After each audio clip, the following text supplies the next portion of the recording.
the right time to dance the whole night. Express yourself, try something else. Don't take a backseat, you can start living free. It's all in you, do something new. Right now is the time to make it happen. Turn it up, nothing holding you back, so just react, don't stop. Let's start something. Let's start something. Let's start something. Let's start something. Your time is right now. Shout it out loud and proud. All you need is within your reach. This is the perfect day to make a simple change. Start to believe it when you don't see it. Right now is the time to make it happen. Turn it up, nothing holding you back, so just react, don't stop. Let's start something. It's all in you. Let's start something. Try something new. Let's start something. It's all in you. Let's start something new.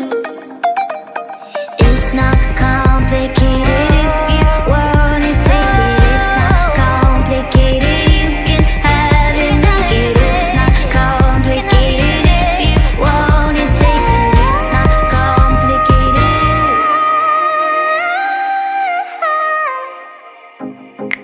If you wanna take it, yeah. Oh,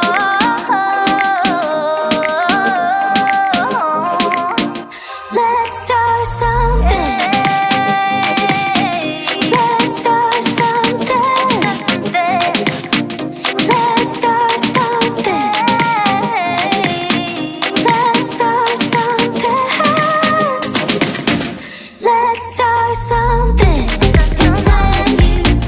Let's start something. Try something new. Let's start something. It's all in you. Let's start something.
creative from your fantasies.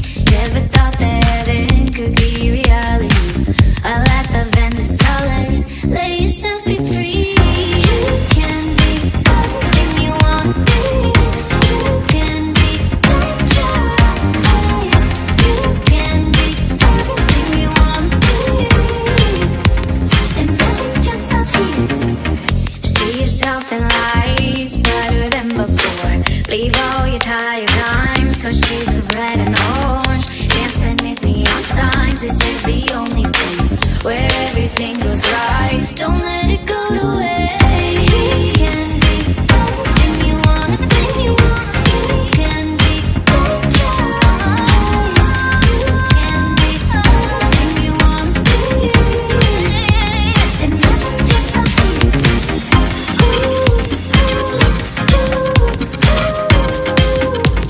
Imagine yourself here.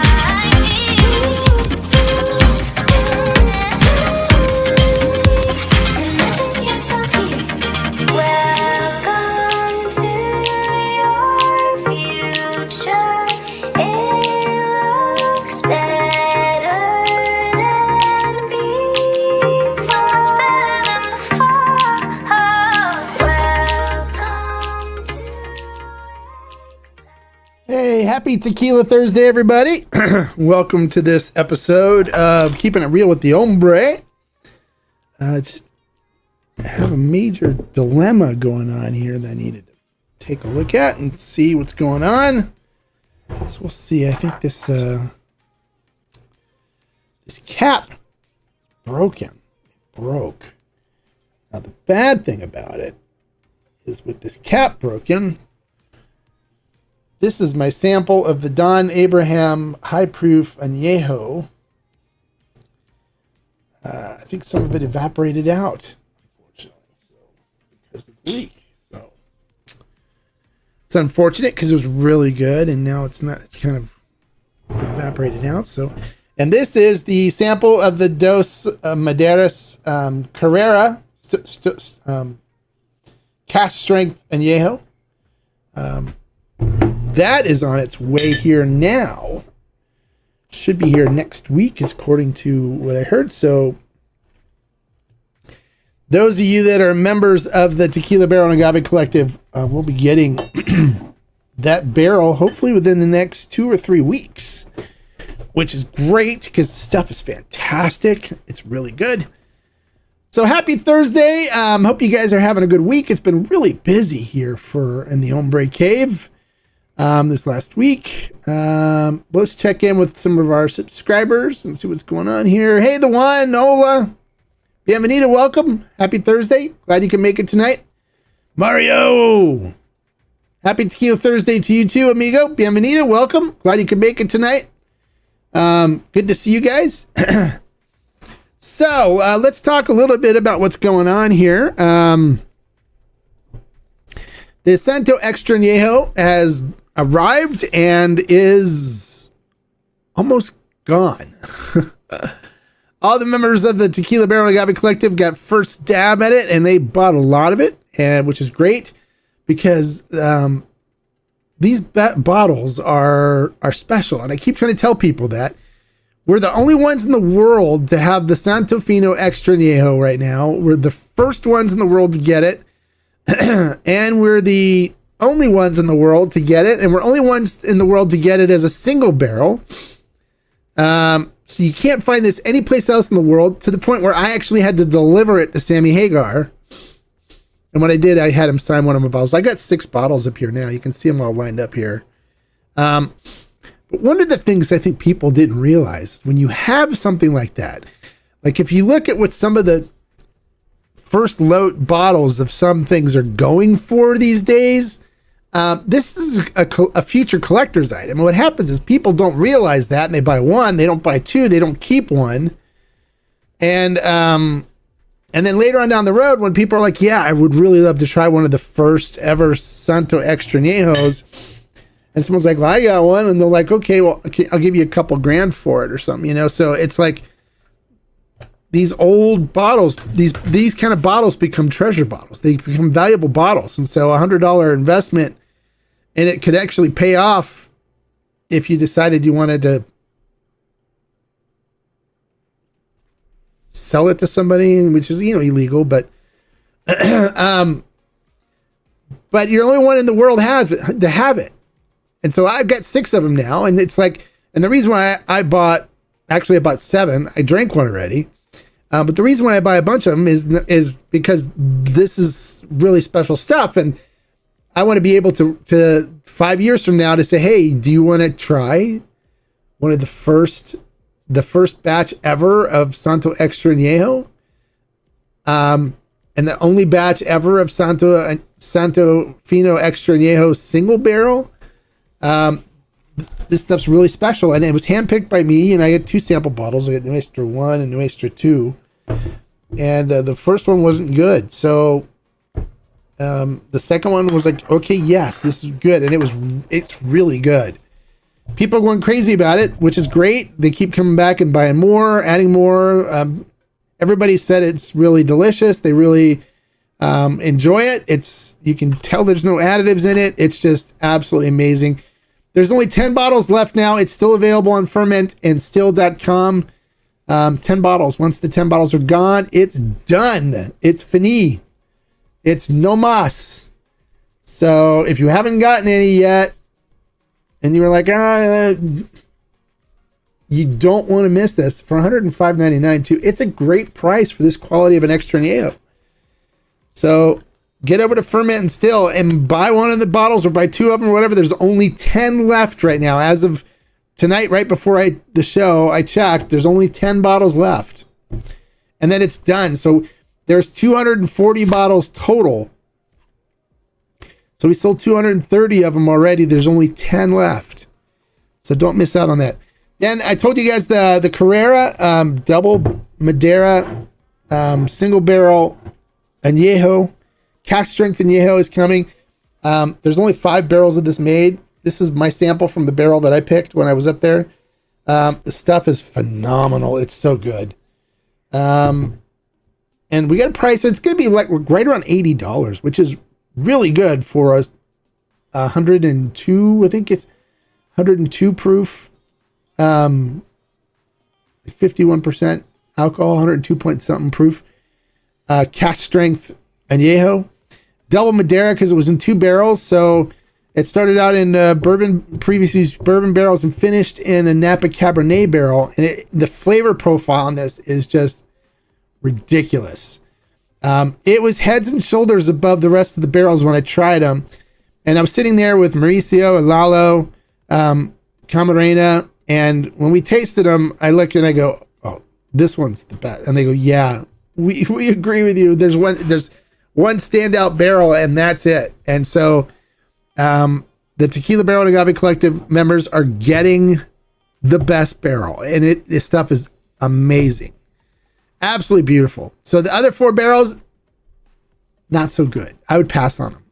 If they only had those 4 barrels, I would have passed and said, no, let's do something else.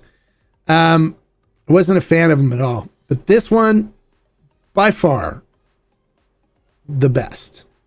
Amazing stuff. So if you're interested in getting involved in these buys and finding it and getting involved in these special batches and stuff that I do, come support what I do. Join the community. It's on Discord. The link is in the description below. And not only do you get access to this, like today, Ferment still got an allocation of 1 bottle of the Tierra de Ensueño Reposado, and it went to a member of the Tequila Barrel because they get first shot at all the allocated stuff too. So anything that comes in that's allocated, we're only get like 10, 12 bottles into Ferment and Still. I try to arrange them for the Tequila Barrel and Agave Collective members. And it's my way of basically saying thank you for supporting what I do by being a member of the community. But then also there's all these different channels you can post content on, share information, share your thoughts. There's all 50 states are listed too, and you can go look and see what bars and restaurants are good. People post information about that in there as well. It's only $10 a month. It's cheap. And it's worth it, and it supports what I do. So other things we got lined up for the Tequila Barrel and Agave Collective. We got the Don Abraham which is the one with the broken cap, which a lot of it's evaporated. So I'm going to spend some more time sampling it and see if it still tastes somewhat decent. But the barrel for that's still in process. It should be hopefully coming within the next couple of months. And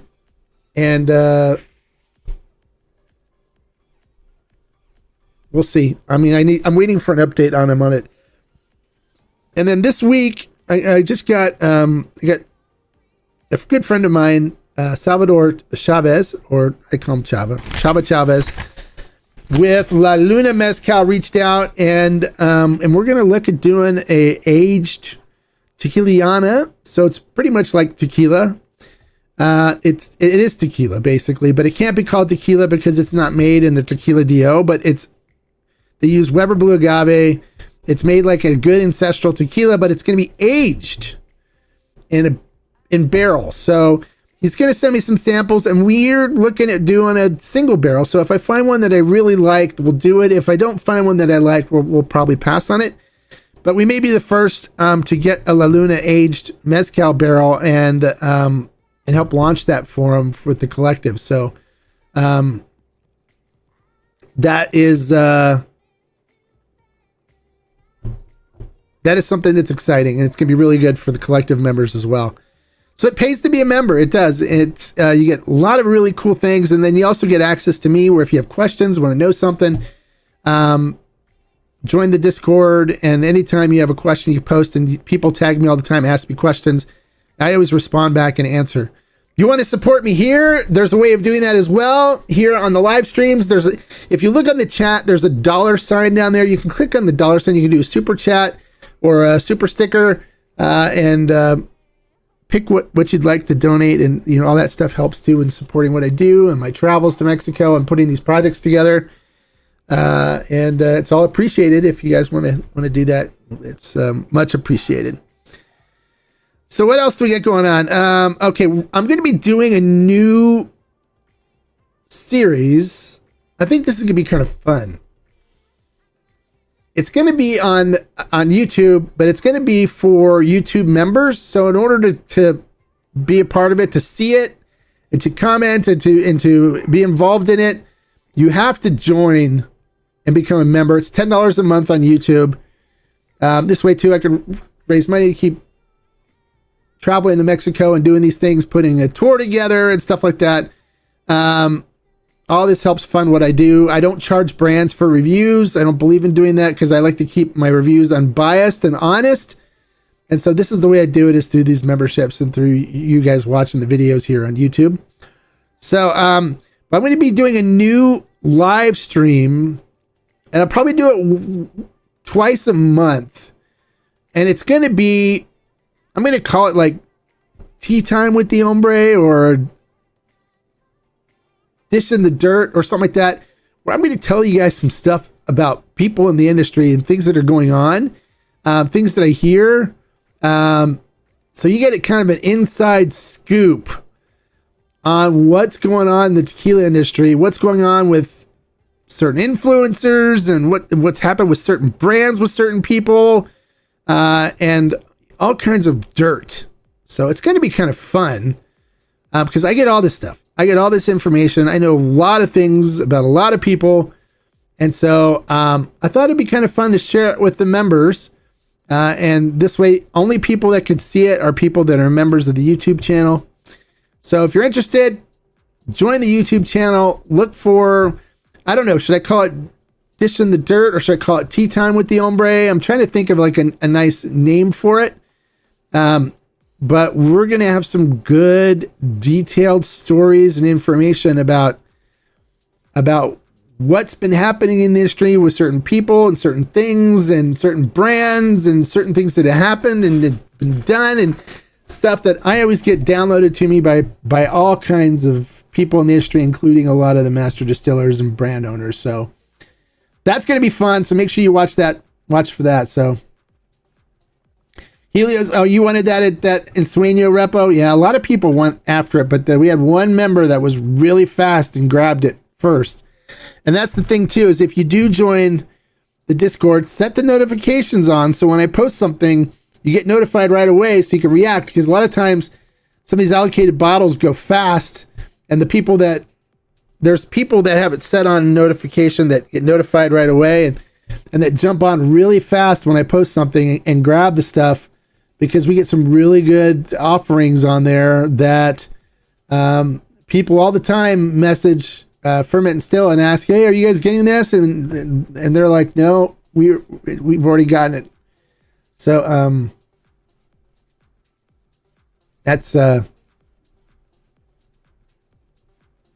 it's a good thing to do if you become a member, to turn on the notifications so you get notified when I send a blast out to everyone. So what is this?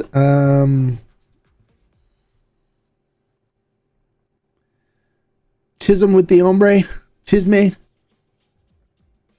Chismeando with the Hombre?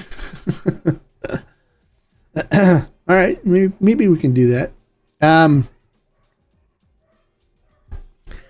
But it should be fun. It'll be a cool series. You guys will get some really interesting dirt on people.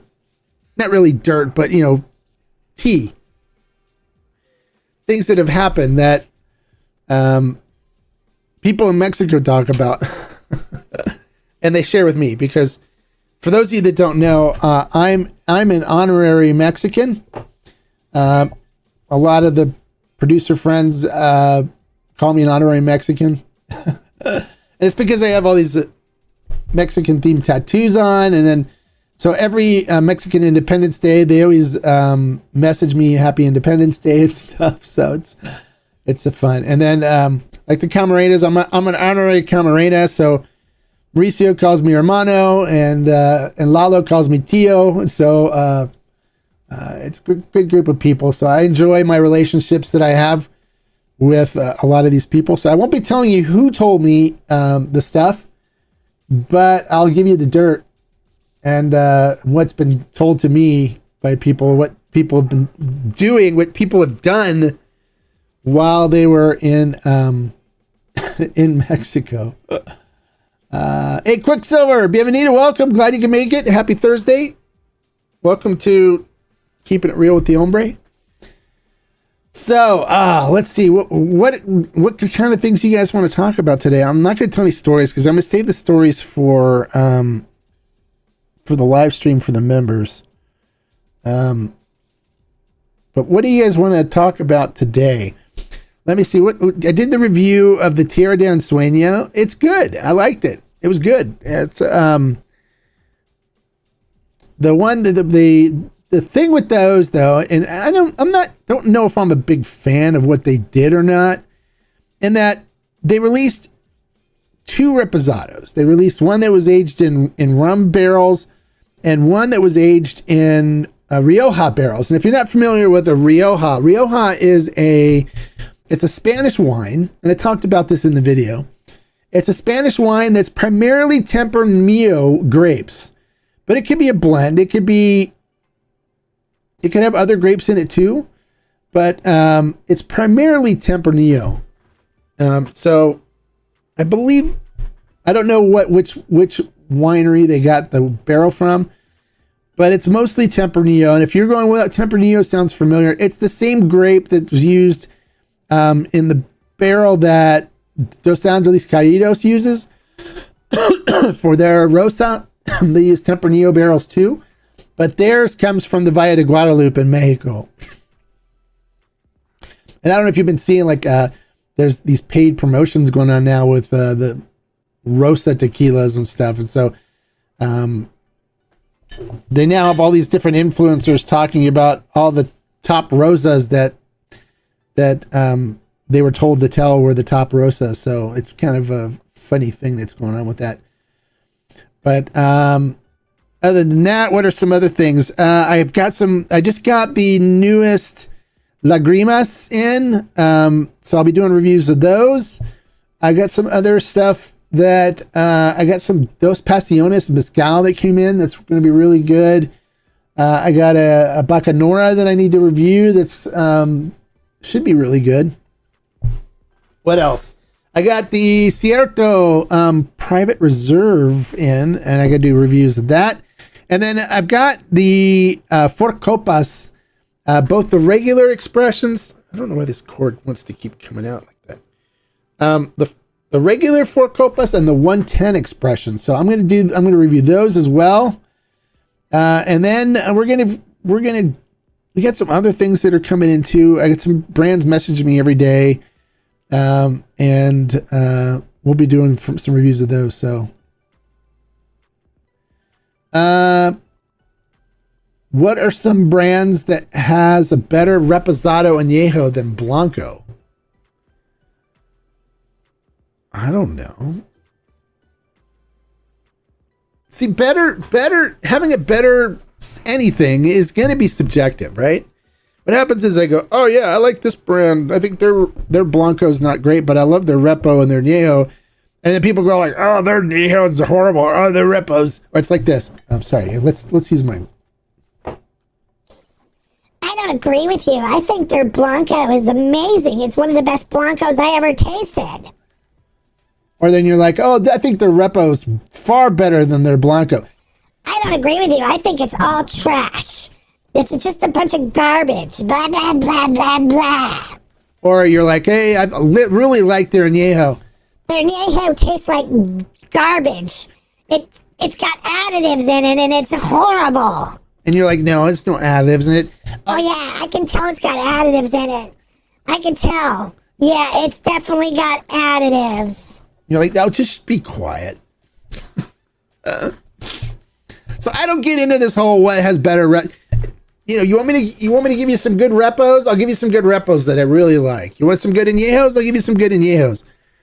But some people prefer repos and añejos over blancos anyways. And if that's the case, then great. Then you're gonna like every repo and every añejo better than a blanco. You want wood in your tequila? Then go repo or añejo or extra añejo, depending on how much wood you want in your barrel. So that's up to you to decide what you want to do. Hola, hey Andy Sandoval. Hey,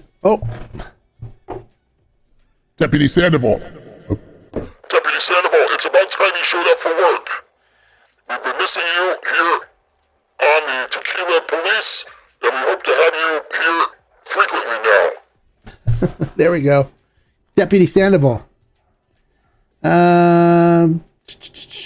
Sipping on Terralta Extra Añejo 5-year. Man, it's special. Yeah, good. Yeah, Terralta's good. I like the Terralta 110 Extra Añejo. 9 Santos left. Somebody bought one.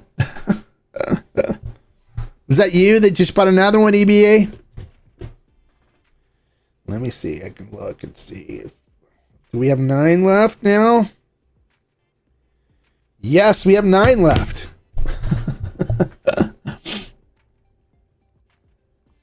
So 9 left. 9 Santos left. So extra añejos, and then they're done. Gone.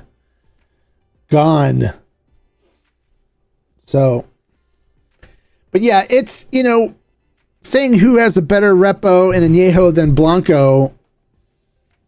If you're somebody that likes aged tequila, you're not going to like a blanco. No one said you have to, and you'll prefer a repo or añejo over a blanco. So, it's kind of a difficult thing to answer, and it's all based on personal opinion, and it's all subjective. So, why don't you make that your journey, something you want to do? If you're a blanco lover, say, okay, I'd love to see somebody that can make a repo or añejo that I like better than their blanco, and find a really good blanco, and then check out their repo and añejo. But you got to understand too that you're gonna have to try every batch because each batch is going to be different. It tastes different because all the barrels are different and the agave are different. So you can't just try one repo from somebody and go, I don't like their repo, because the next one could be amazing. The next batch could be something special. We're like, ooh, this barrel was really good, and we used some really good agave on this batch, and it turned out amazing. I've had that where I've tried a Blanco from one brand, and I was like, yeah, not a fan of this Blanco. And then I was given another bottle from another batch. I go, have you tried this? And so I tried another bottle, and I was like, oh wow, this is a lot better than the first bottle that I got. And I've had bottles from D4 where on their Blanco where I poured it, and I was like, yeah, okay, this isn't that good. This isn't good. It's not as good as the previous bottle I had. So it all depends on, what happened when they were making it. But each batch is going to be different. So you got to give a brand a chance. PM Spirits 1460. Yeah, I know you like PM Spirits. Huh? I'm not a fan. I'm not a fan of PM Spirits. I like the Carrera 54 better. The Carrera is my favorite high proof Blanco, and then the Viva Mexico high proof is right there with it. It's amazing stuff too. Those two are my two top high proof Blancos. Amazing. If you haven't tried the Viva Mexico, you're punishing yourself. Really, you are. But that's fine too, because you're leaving more for us, for the people that know. Those of us that know. But I checked I had them check the analytics on it at Ferment and Still, and they told me that 86% of the people that bought the Viva Mexico once came back and bought more. That's huge. 86% of the people that bought one bottle went back and bought another bottle or multiple bottles. That's big. That means a lot. So that lets you know that when Sergio Cruz says it was one of the best, it's the best Blanco he's ever tasted, he means it. And a lot of people are believing it too. It's got a really interesting, different flavor profile to it, and that it's got like this nice green apple note that comes on the end of it. It's just amazing. Absolutely delicious. Different than the Carrera 54. The Carrera 54 is more pure cooked agave. It tastes like you took a cooked agave and squeezed it into a bottle and then added alcohol to it.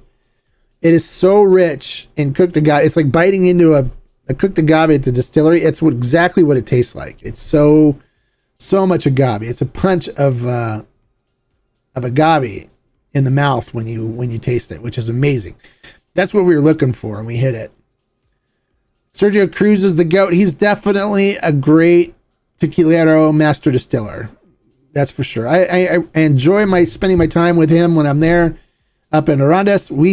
When I go there, we'll spend the whole day just talking about fermentation and distillation and stuff, and talking about tequila and joking around with each other and making fun of each other. And so we just have the best time. He's an amazing guy. Good friend of mine. I love Sergio Cruz. And so you can understand when he says, hey, when he says it's the best that he's ever tasted, it's got to be good. And it was an experimental batch that originally they didn't want to sell me. But it's selling pretty well. There's a lot more bottles of that available than there was the Santo Extrañejo.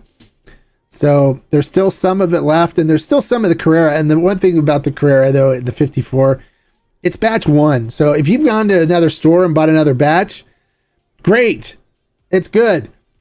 But nothing comes close to batch one. And the reason being is batch one sat in a stainless steel tank for 2 years, letting all those flavors just meld and everything just get all pure deliciousness and smooth and just come together for perfect harmony. It's a symphony. It really is, with the flavor profile.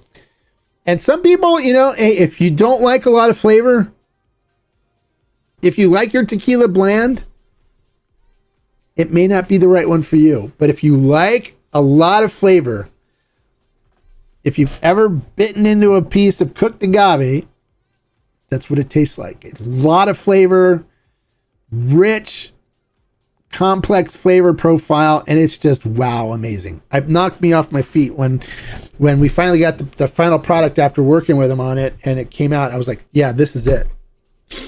And we even did a blind where we did some other tequila, high proof tequilas and stuff, and we lined them up, and they didn't tell me what tequilas they were. They didn't give me any details on it. When I went to the distillery and did it, we just lined up several of them, went through, and they said, you don't know what's in here, you don't know what's what, but just pick the one that you think's the best.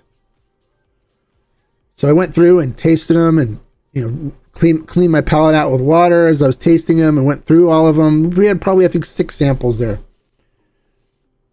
and I tried them, and when I got to that one, I was like, ooh, wow, this one's wow, amazing. So then I went and tasted the rest of them and came back because this one by far is the best.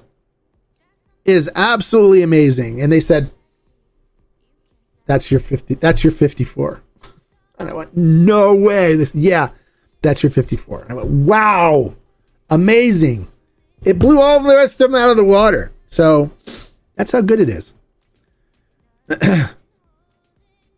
So it's good. Yeah, Doc James says all of these are really good. He's one of the members of the Tequila Barrel and Agave Collective, so he knows. He's been involved in all the purchases. They're really good. They're extremely good. Something everybody should try. The Viva Mexico is going to be your next purchase after I find the Tierra de... Don't wait for the Tierra de Ensueño Rosa. The thing they did with the Tierra de Ensueño, and you're going to be wasting your time, okay? Because here's what happened. They only made 1 barrel of each.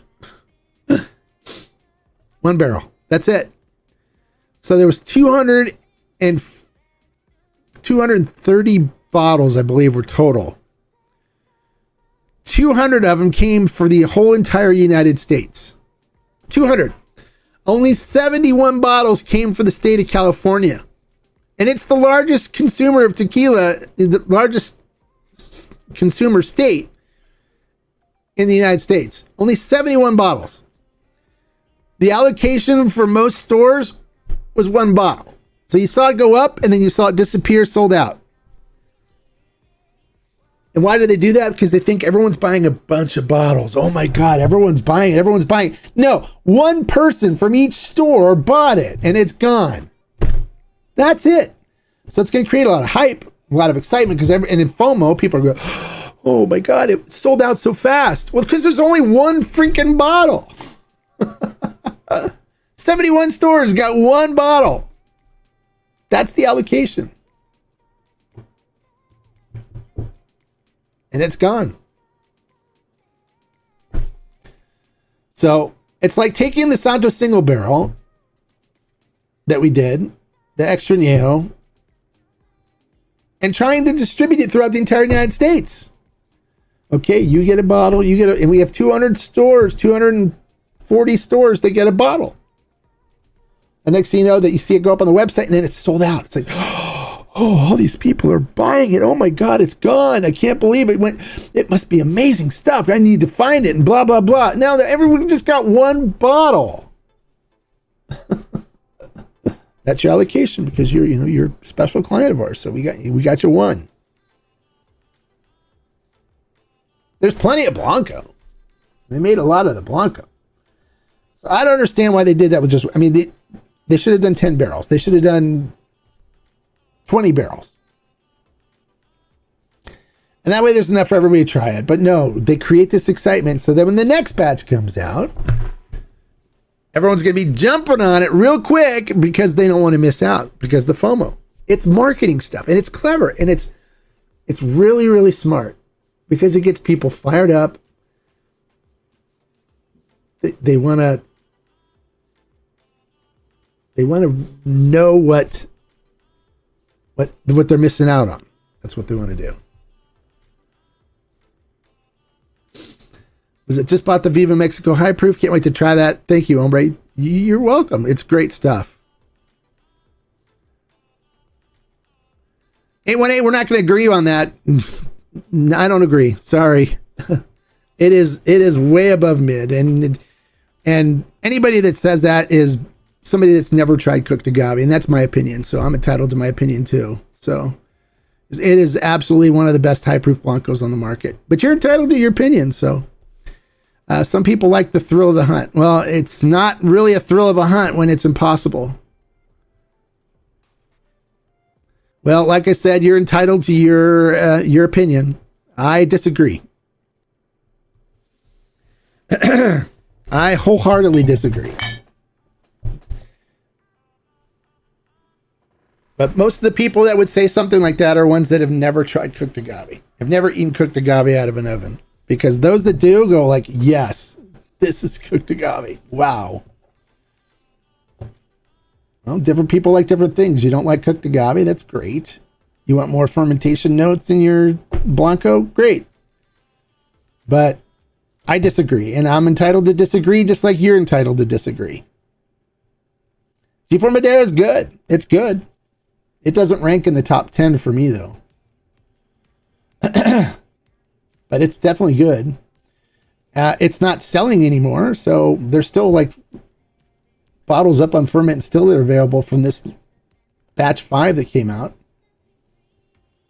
Hey, El Mexico. Bienvenido, welcome. Glad you can make it. But everyone's entitled to their opinion, and there's, different people like different things. A lot of people like drinking Casamigos and Clase Azul and Cava de Oro. And they're allowed to do that. There's nothing wrong with it.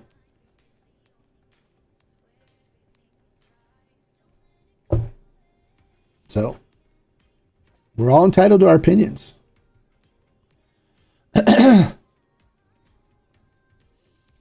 But batch 1 of the Carrera 54 is one of the best high proof tequilas I have ever tasted, and I've had a lot of them. A lot. And I've been saying that consistently. I haven't changed anything. I've been consistently saying that because I believe it. I always keep at least 2 cases here, and I share it with friends, share it with family members, share it with all kinds of people. I had an ambassador for another brand over, and we were sipping, and I let him try that, and he was like, oh my God, yes, that tastes so much like cooked agave out of the oven. That's amazing. And he's an ambassador for another brand, so... But he's been to the distillery, he's eaten agave, cooked agave out of the oven, and he knows. Doc James, yeah, I agree, yes. Carrera 54 is much higher proof and a totally different flavor profile. They're both great. Yeah, they're both fine. I love G4. I love the 108 proof. I think the 108 proof is better than the Madeira, personally. I have the 110 proof batch that Felipe did, and that one was really good. I like that a lot. I like Peralta 110 a lot as well. But my favorite, when I'm looking for cooked agave flavor, nothing beats the Carrera 54. And that's what a Blanco should be. It should be celebrating the cooked agave, right? That's what people say. Honor the agave. And that's what we look for, the most cooked agave flavor in a Blanco.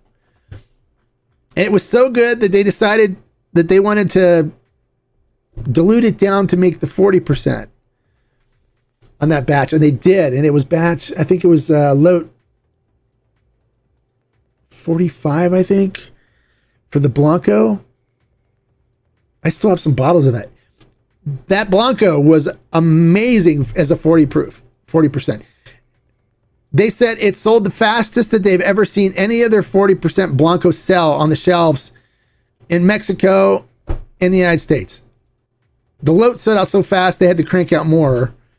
And so they actually had to make another batch of the Carrera 54 and put that one out, but it's still not going to be as good as mine because the batch 1 that we had rested for 2 years in stainless tanks.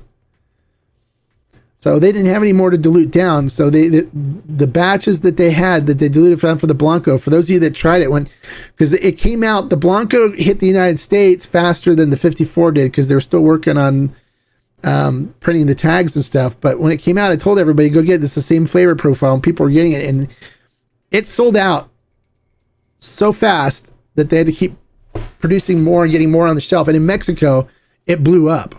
They were like, they said, we normally, can put stuff on the shelf and it sits on the shelf for a while in Mexico. They go, it's not lasting 2 days when we get it on the shelf in the stores in Mexico. That's how fast it was going. So it's good stuff. I'm a big fan of Fortaleza Still Strength, G4108, and Chamuco's. Yeah, Fortaleza Still Strength's fine. It was good. It's good. G4108's good. Chamuco's Diablo. I haven't reviewed it. I've had it for a long time. I still have never reviewed it. But try the Carrera 54 from Ferment and Still. It's going to be your new favorite. Most people that try it come back and say that it's amazing. And they love it. And it's one of their top high proof Blancos. But there's not a whole lot of bottles left. I think there's only like 100 bottles left now. Give you an idea of how many bottles we got. There was 1,500 bottles of the Carrera 54 in that whole entire batch. We bought the whole batch. And we're down to the last 150 bottles. So people keep coming back and buying 2 or 3 at a time. When they reorder stuff on Ferment Still, they'll add bottles of it on. It's selling pretty good. So to sell out 1,500 bottles from one store in under 2 years, that's really good. That's really good. So that one's good. So if you haven't tried it, try it. Seriously. Try the batch 1. Not the other batches around the store now, because you can find them in other stores. Those are different batches. Batch 1 rested 2 years in stainless tanks while we were getting everything ready and getting it bottled and getting it amazing. Absolutely amazing. It's going to be, and I've tried it with some of the new batches because I went to one of my friends owns a store out over here, and I went and visited him, and I brought a bottle from our batch, and then he pulled the bottle out of his inventory, and we tried them side by side. Day and night difference. And he even agreed. He goes, yeah, your batch is a lot more refined, a lot better flavor profile, but this one's still really good. And yeah, no, it still tastes really good. He goes, but it's not that. I go, yeah, exactly. So I actually ended up giving him a bottle, one of my bottles, because he's a friend of mine, and he really likes good agave. So, all right, enough about the Carrera 54. Hey, Beyond Barrel. Hola, bienvenido, welcome. Glad you can make it. There's a lot of good Blancos out there. A lot of good high proofs. I've done videos on my top high proofs, and it changes too, depending on what my mood's like and what kind of things I'm into at the time. So, but if you look, that's Carrera 54 right there. So, I always keep a bunch of it on my shelf because that is my boo.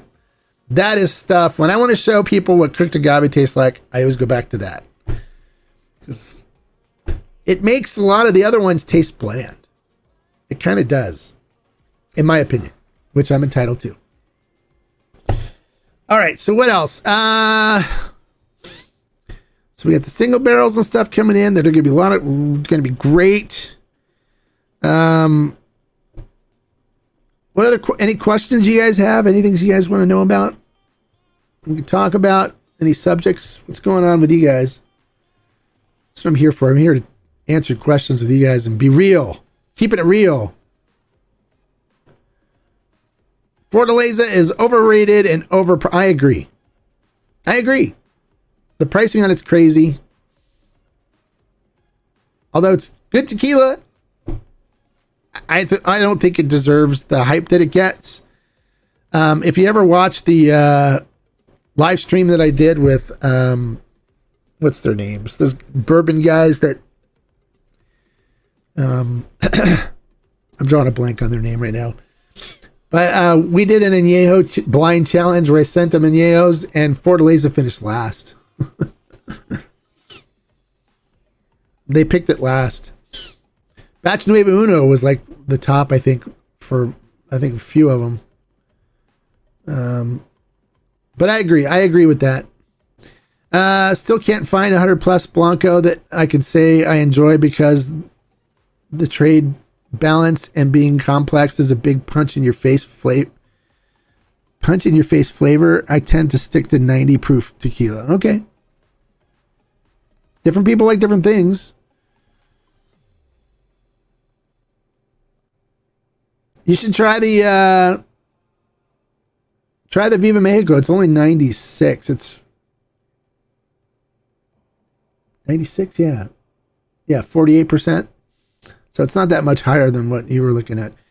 Hombre, have you tried Cinco Sentidos? And what do you think of it? I love their Pachuca. Yeah, Cinco Sentidos makes good. They're good. Makes really good destillados, because a lot of them are uncertified mezcal.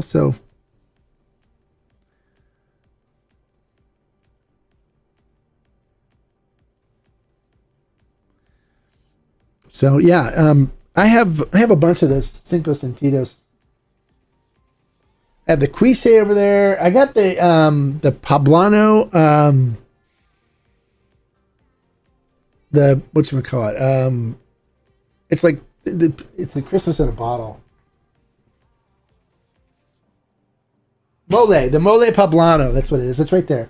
I got like about 8 bottles of Cinco Sentidos over there. It's all good, really good,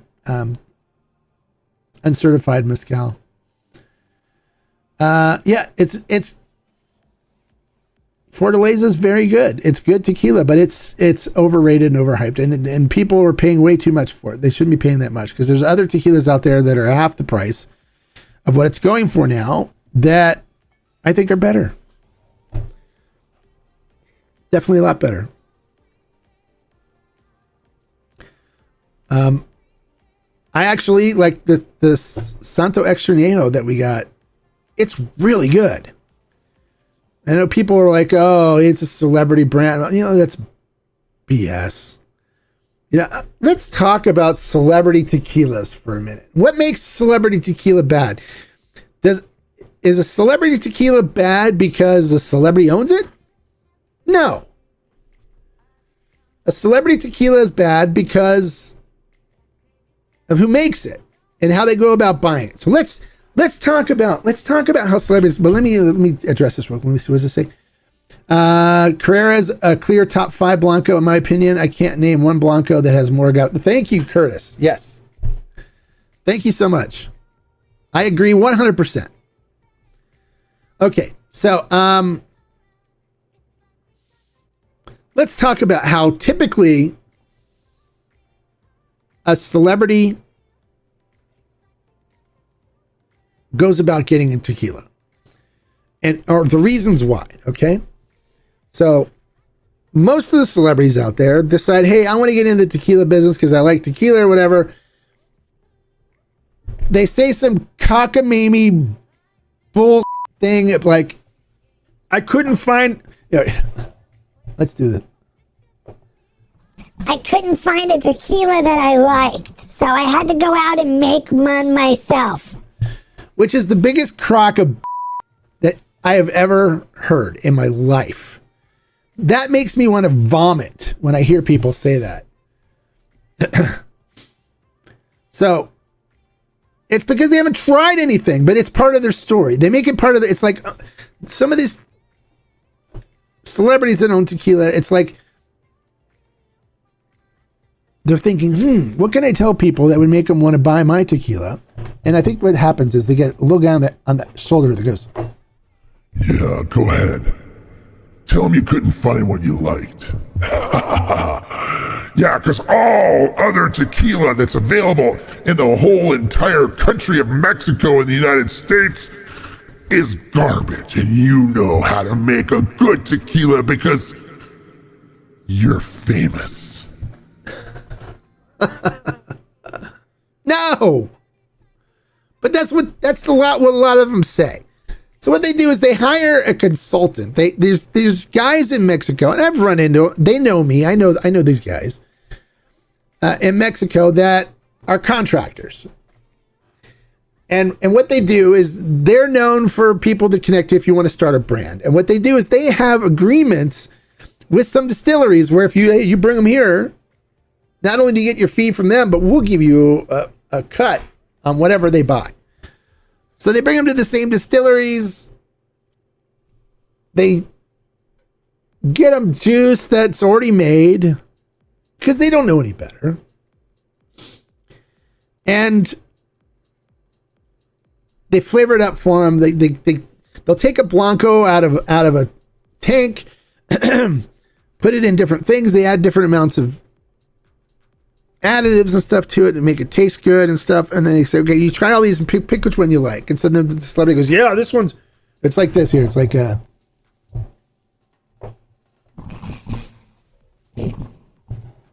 this one's really good. I like this one. It's very smooth. So I think I'm going to go with this one because it's really smooth. It goes down really easy. yeah. So that's what it is.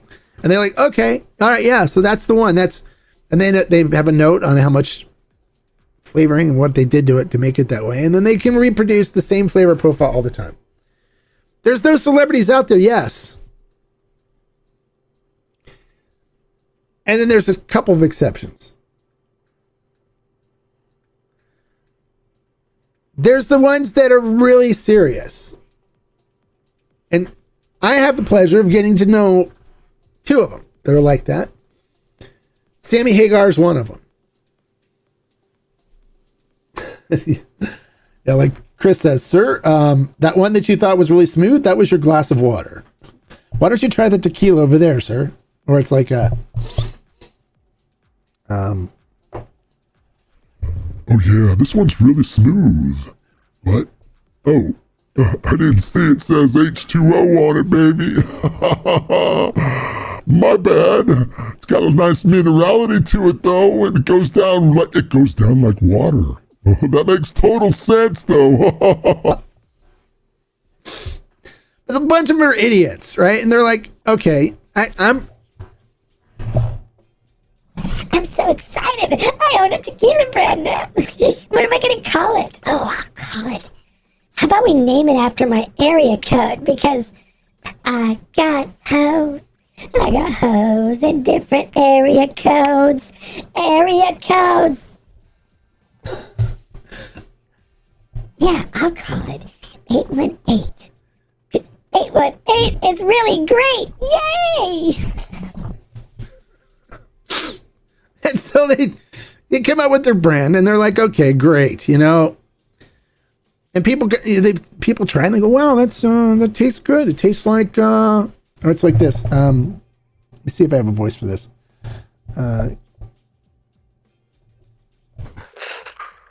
This is the Tequila Police.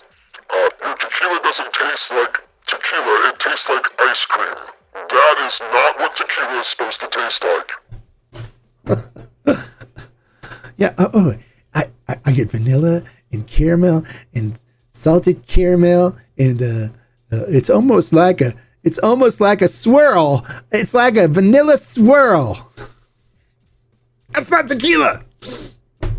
So there's definitely those celebrities. And then there's the ones that are serious. So let's talk about the two that I know that are serious about it. And their brands deserve to be explored by aficionados. They do. And forget about the whole celebrity thing. Because it's not their fault they're famous. But they're not really celebrities, they're artists. So being artists is kind of different, right?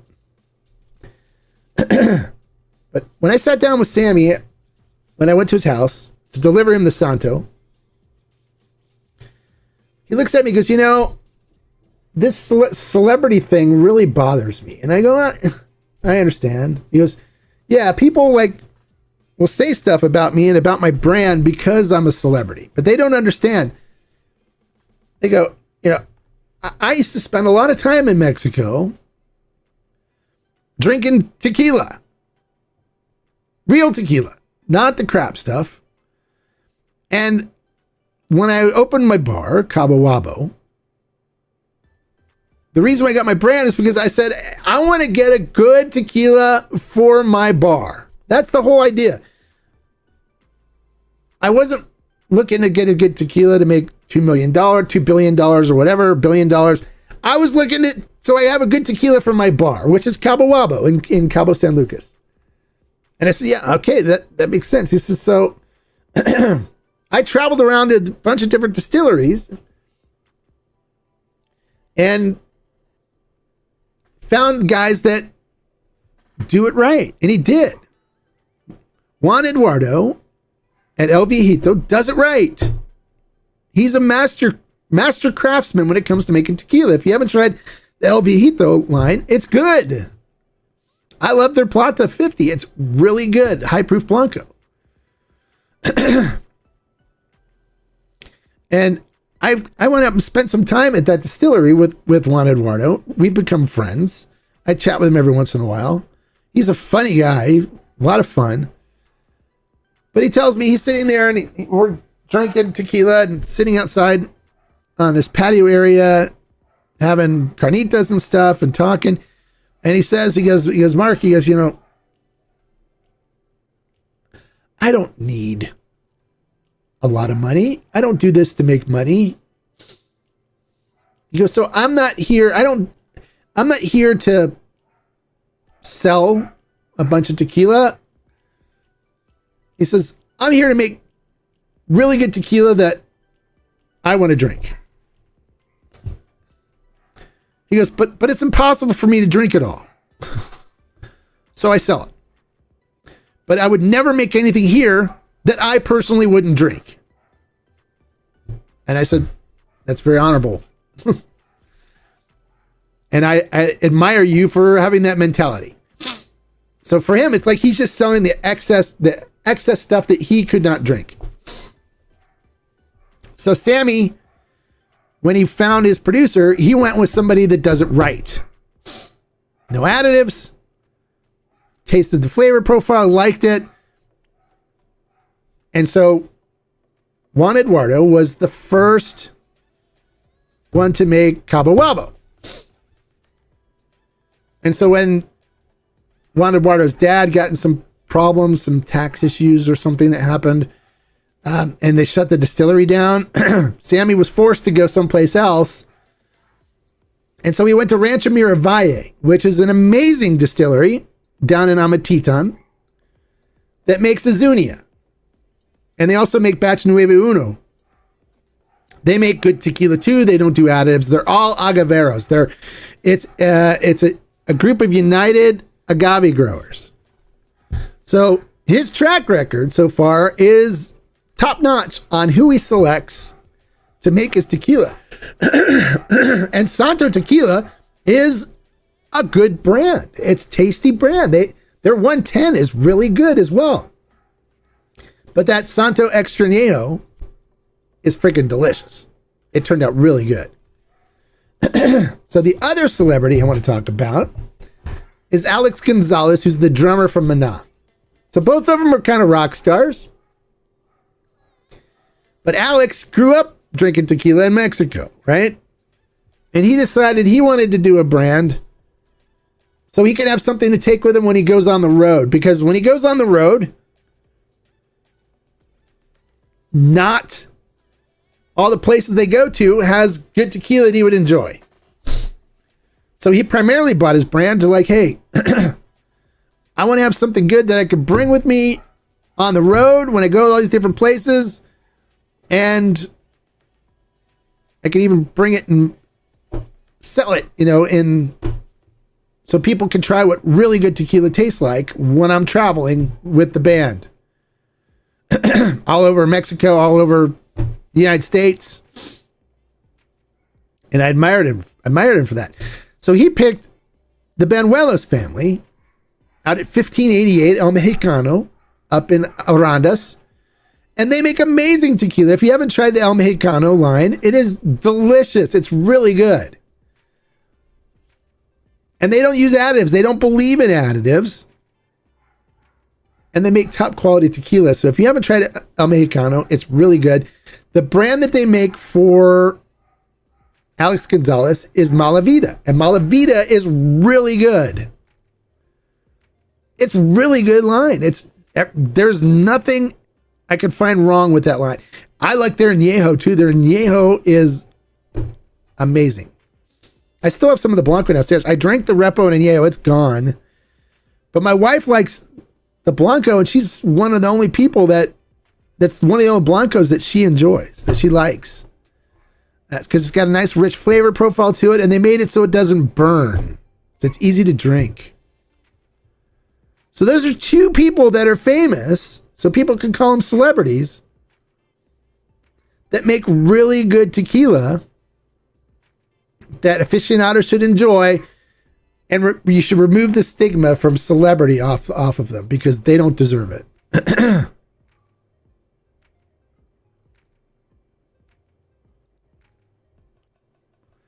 Was that the one says you already know Mr. Mark Carrera, my favorite one? Yeah, I know you've purchased a lot of it, and we talk about it on the Discord. So, was just drinking some Volan's single barrel right now. A guy from Idaho, where I live, married into the family, so we get some good picks from them. Oh, nice. I have issues with the Volan's brand with the lady that owns them. I went over that in the last episode. So if you haven't tried Santo Fino because you're worried about it being a celebrity brand, you're safe. It's good.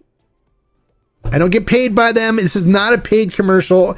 It's just something that, when you're sitting next to Sammy Hagar, a Hall of Fame rocker, and he's looking at me going, hey, it really bothers me that people give my brand a hard time because I'm famous. Because I don't think of myself as a celebrity. And because I think of myself as just a musician. Somebody who likes to make music and rock out and have fun. But, so I felt for him. I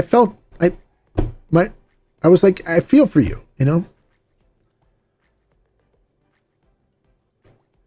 Yes, exactly, Joe. There's a lot of keyboard warriors who just like, oh yeah, no, it's a celebrity brand. Oh, he doesn't know what he's talking about. Like, I said I had a conversation with him, and he knows what he's talking about. He said in the video, he goes, this guy knows things about, he told me things about making tequila. But I know a lot of things about making tequila that a lot of other people don't know. There's a lot of influencers, a lot of people that own brands and stuff that don't know as much as I do about making tequila and ideas of things to do to improve things because they haven't done the work. They haven't put the work in that I have. Instead, they regurgitate what they hear from other people or read from other information sources. Where I read stuff from other information sources, but I'm the type of person that challenges stuff. I'm like, that doesn't sound right. Let's explore that. And so then I'll check with the brand or check with the producers, and they're like, yeah, no, that's not correct. I didn't think so. It doesn't sound right. And you just take, I have a background in fermentation and studying fermentation for beer and winemaking, and I know enough about fermentation and what affects things. I know enough about distillation. I know enough about all kinds of things that you can use a lot of common sense to figure stuff out. And I've worked enough with brands to help improve things and to try different things on different batches that I bring in for my group that I know things you can do to improve things and things you can do to make things better. And sometimes I can even tell you why it came out tasting a certain way. And that's one of the reasons why, too, I can taste, when I taste tequilas, that people are going, this is complex. It's got a lot of interesting flavors to it. I'm going, it's flawed. They messed up. And so that's what created those flavors. You don't want those flavors. But people are like, oh, it's like... Oh, that note is really delicious. It's kind of a cheesy funk, tastes like dirty underwear, but it's like really exciting because it's different and complex. It's like, yeah, that's not supposed to be there. That's not what you want. That was from a bad bacterial infection. Or that was from them cooking the yeast. The yeast are not supposed to be cooked. And things like that, Off flavors. People don't know what off flavors are not supposed to be there. And so they'll make comments, they'll talk about how great something is, and it's like, no, this is wrong.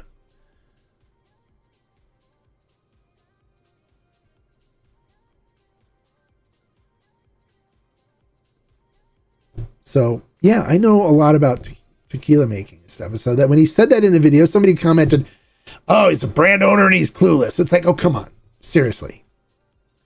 Just because he said I taught him some things he didn't know doesn't mean he's clueless. The guy knows what he's talking about. But he also has, you know, a rock band, and they're doing a residency at the MGM in Las Vegas for a while. So he's got that on his mind. Celebrating my birthday, going to a Mexican restaurant, checking out new tequilas available at local stores, and now watching the live stream with my wife. Pretty great day. Well, awesome. Well, happy birthday, Doc. I didn't know it was your birthday. Feliz cumpleaños, amigos. I wasn't going to mention any brand. Come on. I wasn't going to mention anything. Yeah. Me neither. But I was trying to keep brand names out of things. But thanks, Mario, for blowing that one up. But yeah, it's like, oh, really complex and delicious and blah, blah, blah, blah. It's like, no, those are not supposed to be flavor profiles. That's not supposed to happen. That's when you judge things, it's like for beer, like when you're a beer, I was a beer judge for many years because I'm a national champion home brewer. I made beer in my garage and stuff, but I took the BJCP beer judge certification program. I went through sensory training on that. I also went through culinary sensory training and went through culinary programs. So I actually have had some culinary training by a culinary chef. So I can whip up some really good food. But because of that, you know, part of the culinary program, they always tell you taste everything. And any of you that's a chef, I know there's a couple of people that are chefs. You always taste everything when you're cooking. And you keep a bunch of forks and spoons there. So while you're cooking stuff, you can taste it to see if it needs more seasoning, but you're always tasting. And that builds your palate up. But on the BJCP, the Beer Judge Certification Program, when you get certified and you level up, they give you samples of stuff that you're not supposed to taste in beer so you can identify it. And so you end up tasting all kinds of things. But there's some notes that are not supposed to be in beer that actually taste good, like butterscotch. Butterscotch and beer is an infection. It's not supposed to be there. But one time I was judging a beer competition, and one of the applicants put as the name of their beer, the Butterscotch Bomb Beer. And I look down and I go, oh, and the other judges that were next to me, I'm like, what? And I go, well, this one's going to be fun. And they're like, why? And I go, you know what he called this beer? And like, what? Butterscotch Bomb Beer. And they went, oh, no. And I went, yeah. And so normally what happens when somebody says their beer tastes like butterscotch, it's because it has a bacterial infection in it. And what happens is when it stays in the bottle, it's still the bacteria is still going crazy inside the bottle. And it's creating CO2 and it's pressurizing that bottle to the point that the bottle is kind of like a bomb. It literally is like a bomb. Because it's sealed, it's capped, it's sealed. And you're like, oh boy. So I look at the other judges and I go, okay. And the thing about being a beer judge is you have to taste everything. Everything. You have to taste it. And then you can't be insulting about it, but you have to be educational about it, right? You have to be positive and educational. So I looked at the other judges next, and I knew the guys next. I've judged with them before, and I look at the guy to my right, and I go, "Hey, I need to open this thing," and I go like this, and I pop the top off of it with the bottle opener, and just like clockwork, like we knew it was, it geysered all over the place, and I showered him in this butterscotch infected bacteria beer, just drenched him in it, and so he was smelling like a butterscotch bomb for the rest of the competition. So he was looking for another infected beer to get me back, but fortunately he didn't have one. So then I had to taste it and tell him, yeah, okay, it tastes good because it does have a butterscotch flavor to it, but that butterscotch is a bacteria. I gave the name of it, and it's because you didn't sanitize your fermenter or your bottle right. You don't want this butterscotch flavor. It's a flaw in beer. It's the acetal, and it's this and this. And so, you want to make sure that you use, Star San sanitizer or a bottle sanitizer to make sure that everything is sanitized, and that you keep an airlock on your fermenter so no bacteria like this can get in. And you leave it like that. So it's the same kind of thing with these, in that, okay, that's not supposed to taste like that. It's not. Yeah, it's different. It's not going to kill you for drinking it. You can drink it all you want, but it's not supposed to taste like that.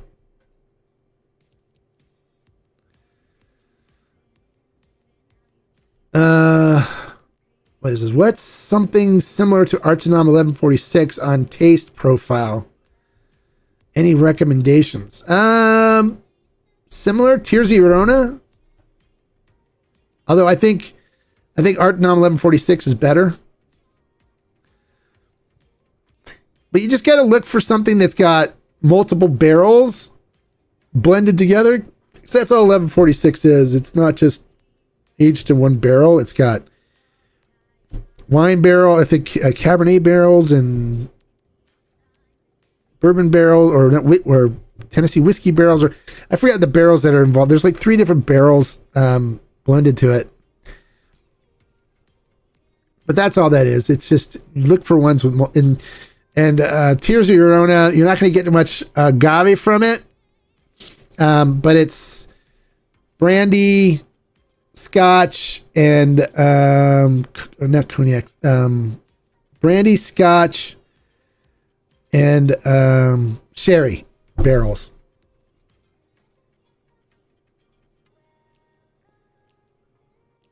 Yeah, okay, that's what you just said. So it's and the only reason is because it's a blending of multiple barrel profiles to make it.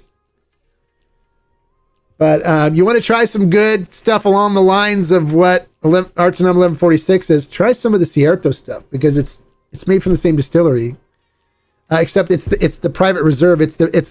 They're really good barrels they use for that.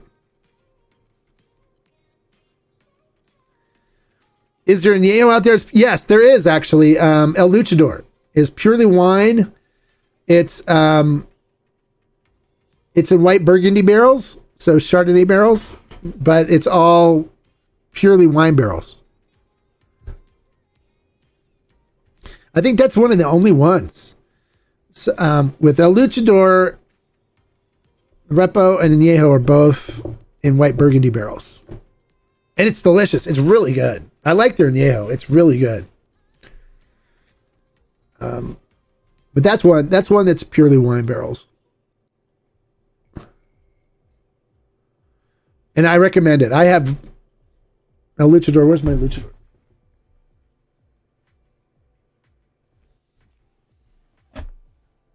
I got a bunch over there. I got the El Luchador Añejo and Repo there, and I like the 110 Blanco and the regular Blanco as well. And I got a bunch downstairs too, because they dumped some product at grocery outlets here. So I tipped everybody off on a video on YouTube about it, and I went down and bought a bunch of them because they were like really $35 or something like that. So I bought a bunch of them. because they changed the label, so they had to get rid of the old inventory. They're imported in. So yeah, so for that, it's all about the barrel profiles. But yeah, there's a lot of people out there that don't know. So he was impressed about some of the knowledge that I had, because he was asking about, some things he could do. And so I gave him some suggestions, and he's like, well, I didn't think about that. And when I talked about Juan Eduardo's distillery and some things that he does that's different that I liked. And he's like, yeah, I didn't know that. And so it's like, I gave him some information that he, makes him even more powerful as a tequila brand owner on things that he can request from his tequila maker, of things they could do to make things different, special batch or whatever. But it gives them some more variety of things that they can do to try. You love the Ruchador Repa more than Yeho, which I I usually like Añejos more. Okay, yeah. I prefer the Añejo more than the Repo, but the Repo is really good. And I think the reason being, EBAs, I know you're a bourbon guy, and you're looking for more of the bourbon barrel stuff in it, which it doesn't have. It's more grapey and winey, which I prefer, and there's more of the chocolate and vanilla that comes through the barrel, because with wine barrels, not so much of the vanilla is leached out as quickly as in bourbon barrels and stuff. So that could be probably. Well, I don't know if you consider 1800 okay. Have you tried the 100 proof? I'm not an 1800 person. I have not tried an 1800 that I liked. So if you like it, that's great. But you won't catch me drinking 1800.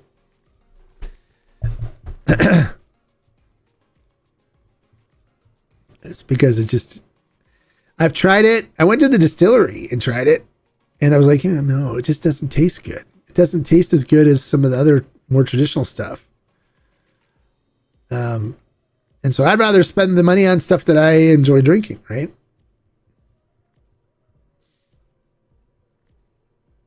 That's one of the reasons why I do these videos too, is to tell you guys about stuff so you can try things and see if you agree or not.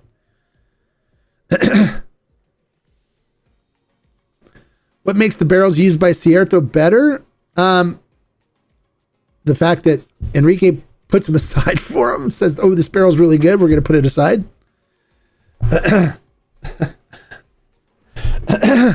That's what makes them better. I mean, Enrique's a master at blending, Enrique Fonseca. And so with Cierto stuff, he's like, okay, these are really good. We'll put these aside for Cierto. This is stuff that we can use for other things. And so, they assign the barrels based on what kind of flavor stuff they're getting. They don't just use all the barrels for everything. So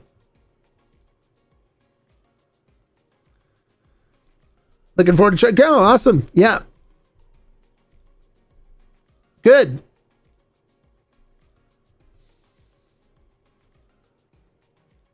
I'd love to hear next live stream. I'd love to hear what you think when you try it. It's a really good. But they spend more with Enrique on the private reserve stuff, which I have. I think there's two different. I think it's private reserve. I can look at. I got the bottles out there. I can look and see. I think it's private reserve, but they spend more on it because those are like the premium barrels that. Because Enrique takes stuff that he really likes too, and he'll save it for the Fonseca,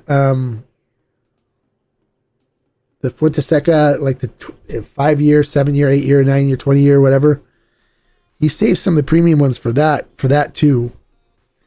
I think I have an 8 year one. And then he saves other premium ones for Cierto. Because they pay good money for him. That's why it's expensive. It's not cheap. But I could tell you, let me see what the one they sent me, they have these big cases that comes in all this stuff. Now they sent it to me a while ago, but I don't I like to wait on the reviews when they do that because sometimes they send them to a bunch of different people and at the same time. And a private collection. Okay, that's what it's. That sounds about right. Let me look.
No, the regular stuff is called the private collection.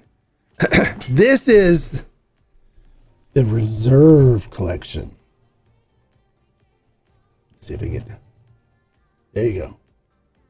The reserve collection. This is the stuff from the really good barrels. So I have the reserve collection.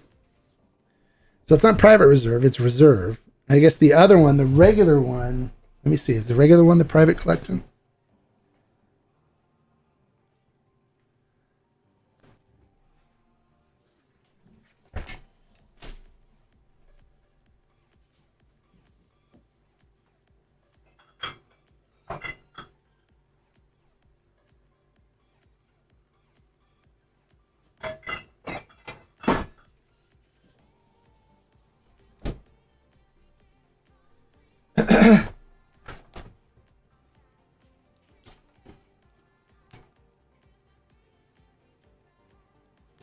Yeah, the regular stuff is the private collection.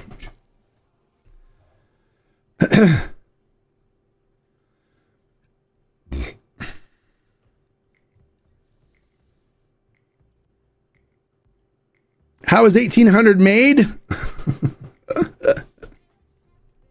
Why, you like 1800?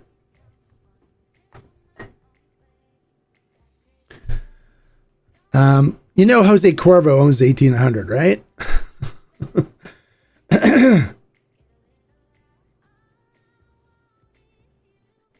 Is the regular one worth it over the reserve? Every regular gets pretty up there in price for añejo. I really enjoyed the private collection. I've tasted through all those. Really good. Their reposado is amazing. Their reposado is really good. I like their añejo too, and their extra añejo was delicious. All of them were solid. So, whether it's worth it to spend the money or not, that's subjective. That's based on whether you think it's worth it or not.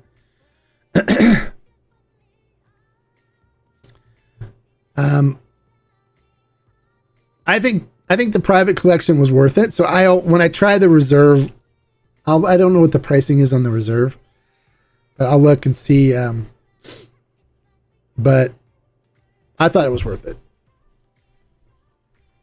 I would buy it.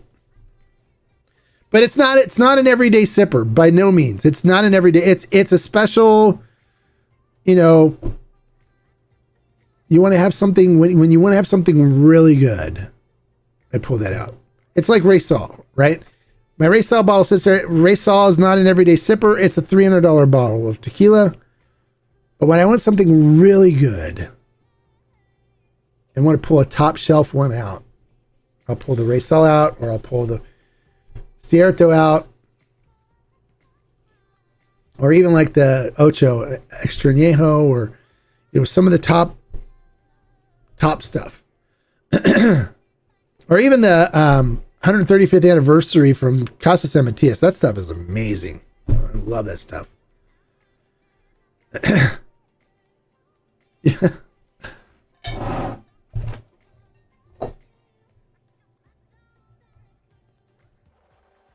Yes, Deputy Sandoval has spoken. The tequila police here and back. Please, no drinking of 1800 tequila allowed within the premises.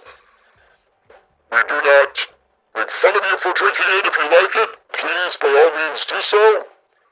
But we just not allow you to consume it within the 100-yard radius of aficionados. Thank you for your cooperation in this matter. We do not want to be called back here, or we'll have to start pulling batons out and going crazy on you. Tequila police out. Thank you, Deputy Sandoval.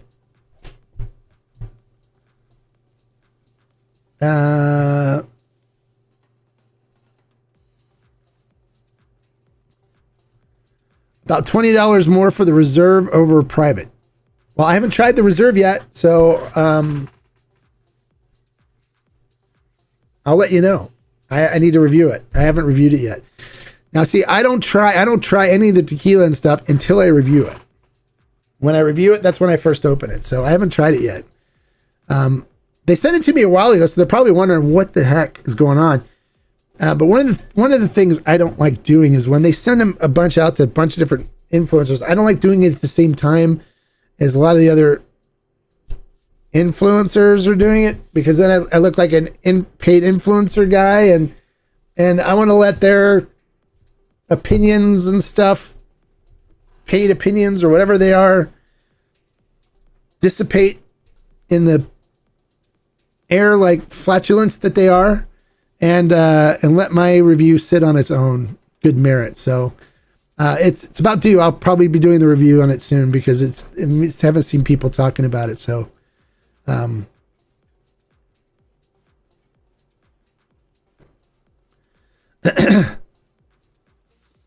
how's the Don Fulano? Oh, I got that one too. I don't know. I need to review that one too. I haven't done that one. I actually bought it, so I wasn't obligated to review it, but I do have it. I'll do a review on it. That's over here. But generally, I don't think Don Fulano is as good as Cierto.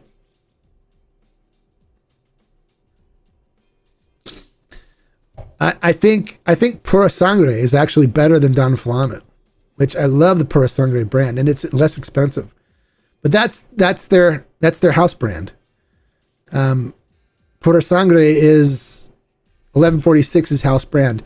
And it's funny because I'll get photos sent to me sometimes from when Jake Lustig and Enrique Fonseca are drinking in a bar or something, and they're holding up a bottle of Pura Sangre, and they'll send me a text with a picture and stuff. So it's funny.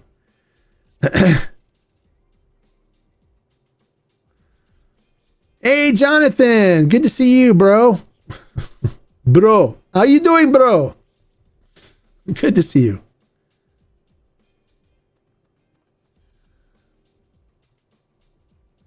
Damn, I guess you had a ticket, but no tickets issued, just warnings.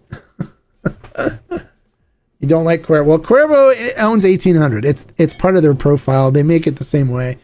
They use, except it's not Jose Cuervo Gold, but they use it. They have a diffuser. They use a diffuser to make it.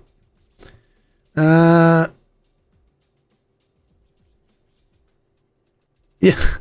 As Cuervo goes, the 1800 is the best of them, or maybe the least bad. Okay. I found it to be thin and uninspiring and not really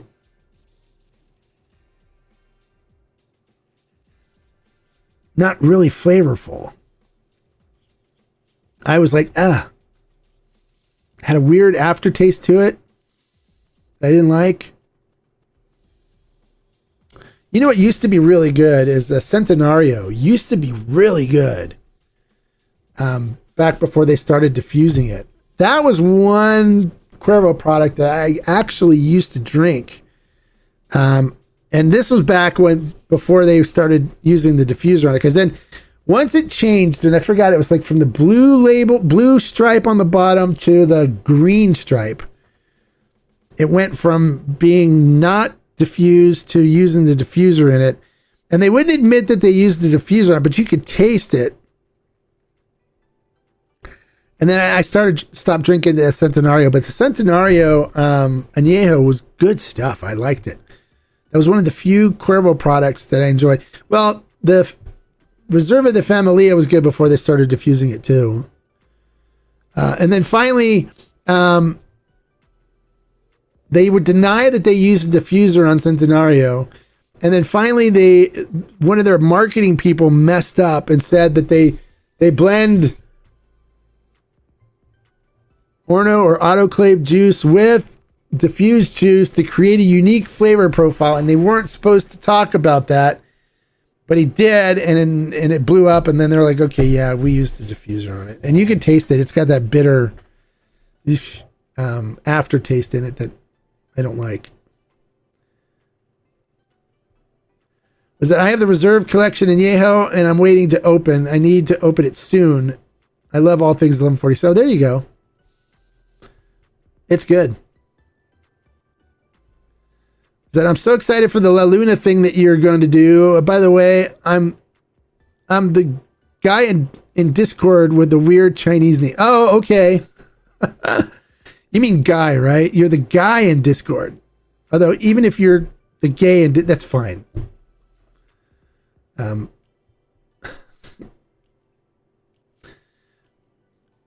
We're okay with that. But yeah, okay, yeah, I see the Chinese writing, and I'm like, I don't know, but now I know Jonathan. Okay. Yeah, the La Luna thing should be fun.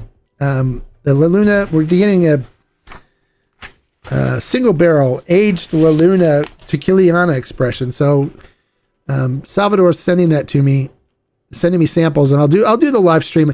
Matter of fact, I'm going to do a special live stream probably on Sunday. Either Saturday night or Sunday afternoon this weekend. I'm going to do the Partida single barrel pick to see if there's a single barrel we like. I owe the rep to be able to get this done quickly because he's been waiting patiently. So look for that this weekend. And I've got a bunch of samples, so I may be getting kind of tipsy during that one, so it might be fun to watch. So put it on your calendar this weekend to look for the live stream with the Hombre picking a single barrel. So is the Patron single estate good? I think I said that right. Yeah, I've tried their single estate stuff. It was good, but it's been a while since I've had it, so I don't know if anything's changed on it. I've heard they've changed some of their production stuff, but some of those guys that like tequila history, I was talking about El Viejito. They sold their original distillery to Patron. So the original Patron facility, which they still have, was actually the El Viejito distillery, original one. So Don Eduardo built a new one after they sold it. So he's made a lot of money from that. So that's why he's like, I don't need to sell to people. I don't have to sell the tequila. He goes, but I make it stuff that I want to drink, and since I can't drink it all, I sell it. So he says, I got the Cierto Blanco Repo Añejo. I'm waiting to see how I like the Añejo before investing in the extra Añejo, since it's almost $300. Love Nom 1146 though very much. I do too. Enrique does it right. He does it right.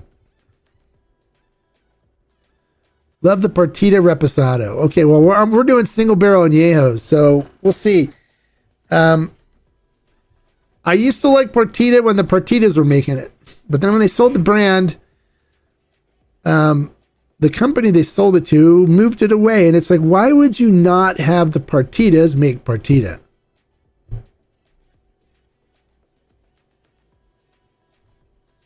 I don't know. But I got single barrel stuff, and there's stories behind each barrel too that then we go over. If you guys haven't seen the kit yet,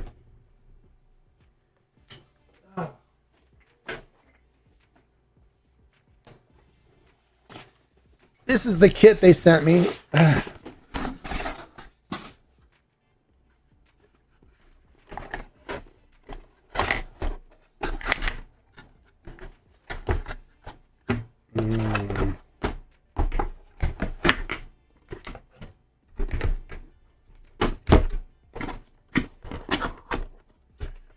That's 3.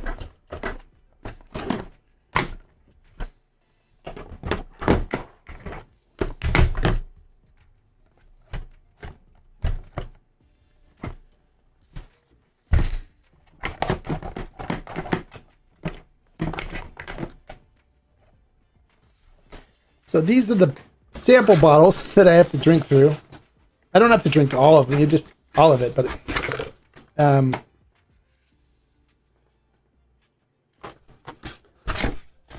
I have to taste through those.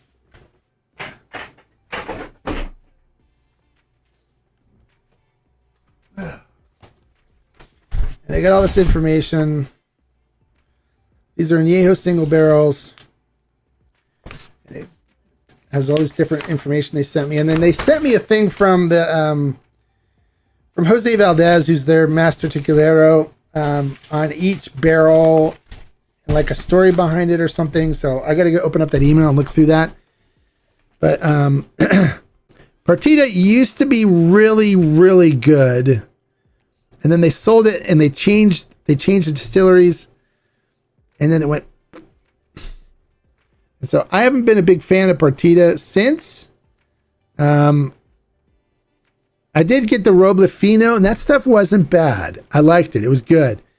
So if this stuff is as good as the Roble Fino, then we might be getting a barrel of that. It may be just open up for the public, though, because the collective, when I asked... See, one thing about being a member of the collective is you guys dictate whether I do the barrels buys or not for the collective. I always post on there when I get a suggestion from somebody on whether we would do a project. I always post on there and ask everybody, and they let them vote on whether we're going to do it or not. So the response I got on Partida single barrel was kind of like, but I said, hey, if I find a good barrel, would you guys be up for it? And they're like, well, maybe find a good barrel. So based on the reaction that I got from the members of the collective, we'll probably just make it a ferment and still pick and make it open to the public from the beginning. So, but the other stuff, the other barrels, those are going to be exclusive for the Tequila Barrel and Agave Collective guys first. And if they buy it all, then it's going to be exclusive there. But if not, we'll open what's left up for everybody else if there's any left. So you haven't joined, like I said, you should join the group. We'd love to have you part of it. You know, Jonathan just joined last week, I think, and he's been asking all kinds of questions and getting answers from people and stuff and having a good time. Although his name's in Chinese, so no one knows how to tag him to answer because it's in Chinese writing. So we don't have Chinese characters on our keyboard. So no one can I can't tag him in a post and say, hey, here's an example, or here's something that you asked about. But we have a good group of people on there, and we share a lot of information. It's very friendly, a lot of fun, and it supports what I do. It supports me.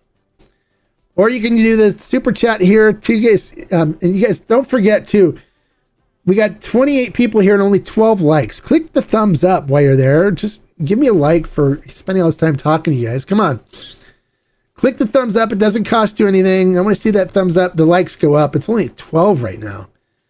So there's like 17 people that haven't clicked like. But anytime you come on this live stream, click the like button. It doesn't cost you anything to do it. Help a brother out.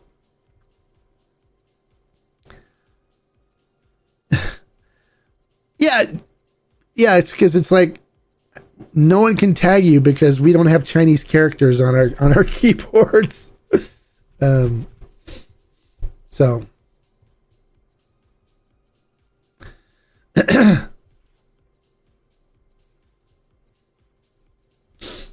but he's been part of the group. He's asking questions and people are helping him answering stuff. And It's a lot of fun. It's a good group of guys, good group of people. There's girls and guys on there.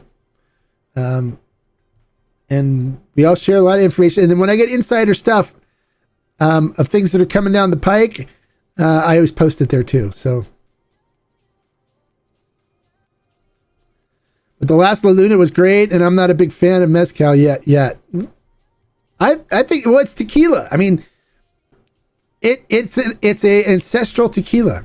Even though it's called mezcal, it is literally an ancestral tequila because it's Weber Blue Agave, made like ancestral tequilas were, but they just can't call it tequila. I was working on trying to do something with Salvador, where he has a distillery, is an old family distillery, which is in the Tequila DO. It's in Michoacan, which you are still allowed to make tequila in Michoacan, but it's in a different area of Michoacan that's still in the tequila production DO. And I said to him, we should get your distillery there certified with the CRT and do a real ancestral tequila out of there. Because if this was to say tequila on it, it would have been sold out. People would have bought it all. And you can't argue with me on it because look at Sarah the Luz that Cascaween did. Same thing, but more flavor. There's more flavor in the La Luna than there is in the Sarah the Luz. It blows it out of the water. But they're both ancestral tequilas. So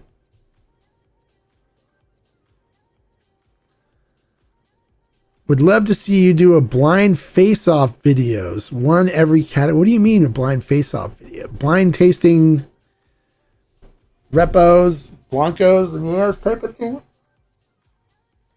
I've done some blind videos before, but the hard part for me is that who am I going to have set up the blind? That's the problem. See, a true blind, somebody has to come in and select the bottles. I don't even have to have a clue what bottles are involved in it. Because if you do, if I know what brands are involved, I can taste my way through them. I can say this is this is. But I have to not know what brands they are, not have any clue. And in order for me to do that, I'd have to have my wife come in here, and she would not have any idea of what's what. So for me to do that,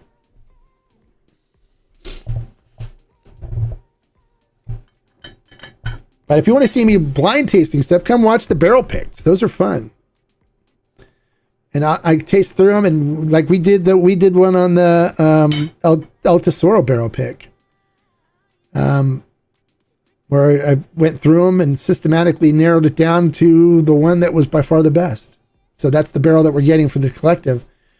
And I'll be doing a Cascaween barrel too. I'm supposed to fly down to Mexico and meet with Salvador to pick a single barrel reposado for next year for us. So yeah, like I'm gonna send you the bottle. Like I trust you. Yeah, no, that's not gonna happen. Plus, what? I'm gonna send you 1,600 bottles and say, pick 3 or 5 or whatever. No, I got 2,000 bottles here, over 2,000 bottles. So my wife walks in and goes like, yeah. You guys, can you see can you see, like, see down here on the floor? See? Where's it right there? See all these? This goes all the way to my wall. So there's like 300 bottles just right here. And then I have a closet over here that's filled with more bottles. And they're in the hallway. They're in the cabinets downstairs. I got tequila everywhere in this house.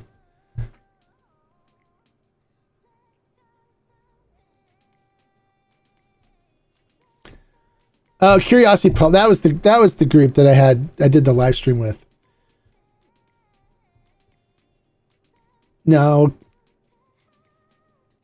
I've done blind tastes, but their blind things are not true. They're not true blind tests.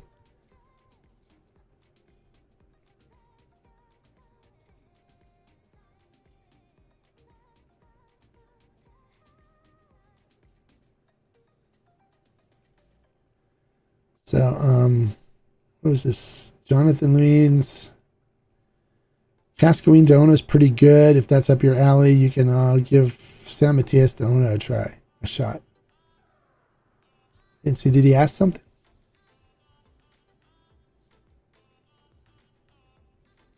Oh, Cascaween Dona. Oh, I didn't see that. Didn't see that. Yeah, Cascaween Dona is good. I prefer the Plata 48 though over the Cascaween, the Dona Blanco. I like the Plata 48.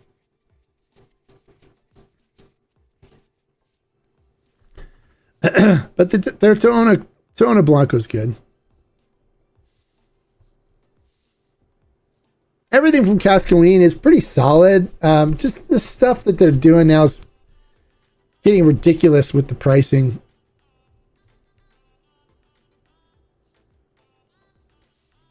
So I don't know what's going on with the pricing on stuff. It used to be, I used to be able to go when I went to Mexico, I used to be able to get the Cascaween Extra Añejo for $65. And that was before it was imported into the United States. I think the last time I went, I paid $99, which wasn't too bad. But it's definitely cheaper in Mexico. If you're not going to the touristy spots, you can find it cheaper in Mexico. What if a member sends you 4 or 5 samples and you drink through them on a live, then you tell what you think is what after you rate it? No, you can't do that either, because when you pull samples, it gets aerated. In order to do true blinds, you got to have full bottles sealed. And because we did a blind tasting where we poured sample bottles, and some of them got aerated where it wasn't, when I told them what they were, they're like, oh, that didn't taste like that, because it got aerated and it wasn't the tequila in its right form. When we were pouring the sample bottles, I don't like sample bottles. I refuse to allow any brands to send me sample bottles for reviews, because it gets oxidized when they pour the sample bottles. It's like this here. This isn't going to be a good representation of what this single barrel añejo from Don Abraham is going to be like anymore, because this is all evaporated and stuff. It's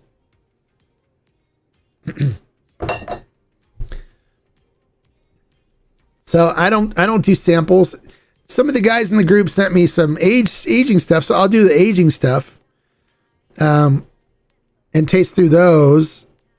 They're aging projects. I need to do that. So I'm going to start doing an aging series on Instagram. So look for that.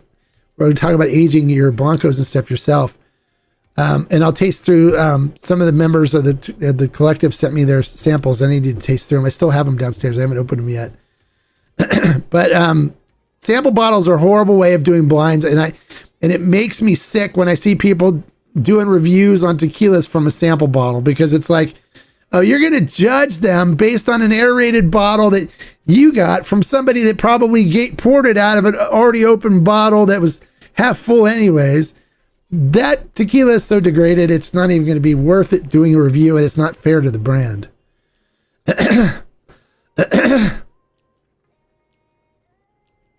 Just got to get me. You guys are just dying to have me do blind tastings. I don't know why. I have some blind videos that I did before I learned what doing a blind is supposed to be like. Just send me bottles and then just take the labels off of them. Send me full bottles, take the labels off. I'll do a blind for you. No, just watch my barrel picks. You can see how I go through. Those are all blind. I don't know what each barrel. I just know a barrel number.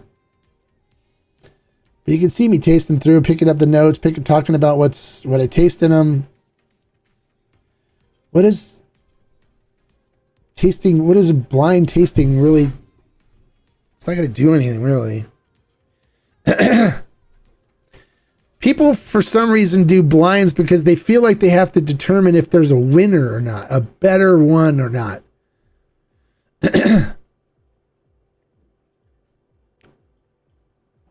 Which I don't agree with that whole mentality. Why? Why does there have to be a winner? Why can't you like them both for being different?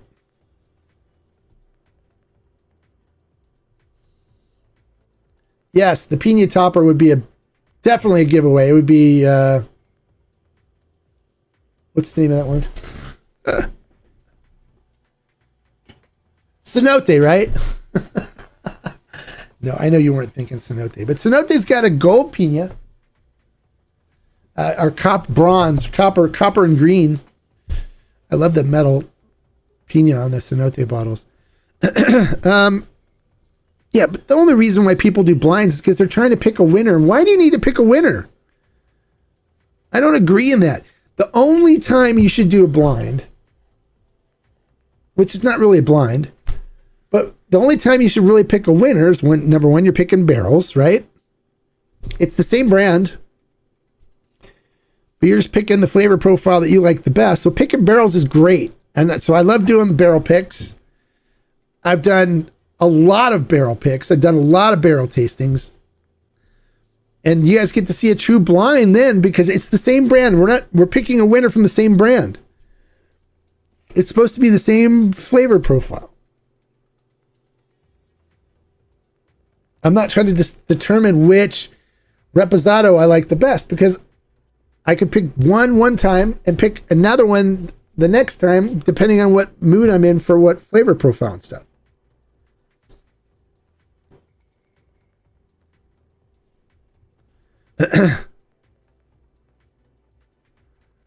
Thank you. Yes, absolutely. Cans, absolutely. Hearing that one bottle is better than another is always annoying. It's completely subjective.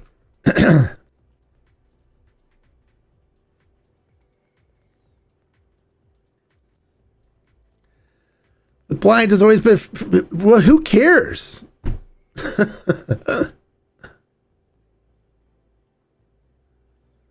I'm different in that I can look at a $200 bottle and tell you that it's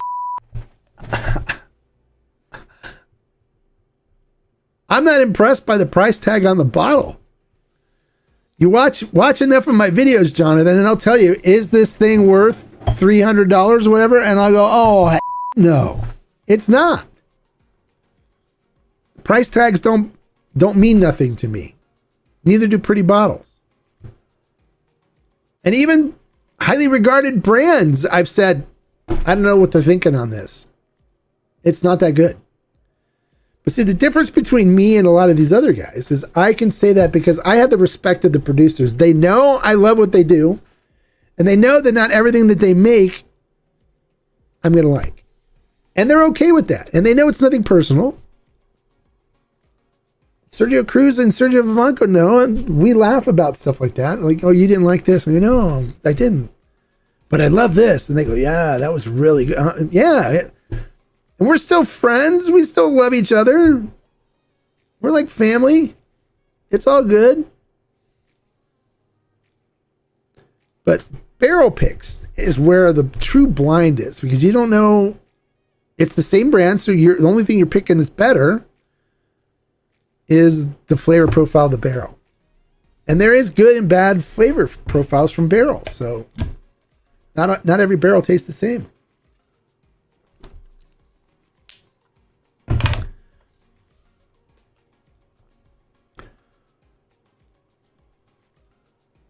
But I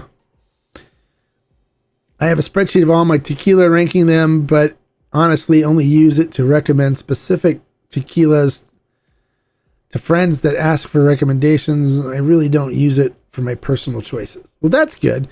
But I would just throw it away because you know why? Because you could rank it from one batch and another batch could be completely mind-blowing for you.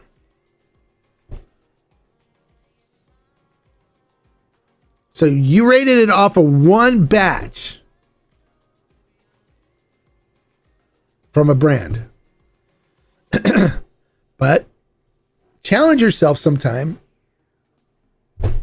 to grab another reposado of El Luchador and compare it to the other one that you have. And pick which one you like best. The winner's still El Luchador, but you'll notice they taste completely different. So you could have one batch that you're like, eh. Then you find out that was made in the summer. It was maybe a little warm, so it got a little different flavor to it or whatever. Where this one that was made in January, where it was like 50 degrees out when they did the fermentation down in Amatitan, or up in around us, tastes a lot better. That's the nature of the beast with tequila. Every bottle's not going to taste the same. Batches are going to be different.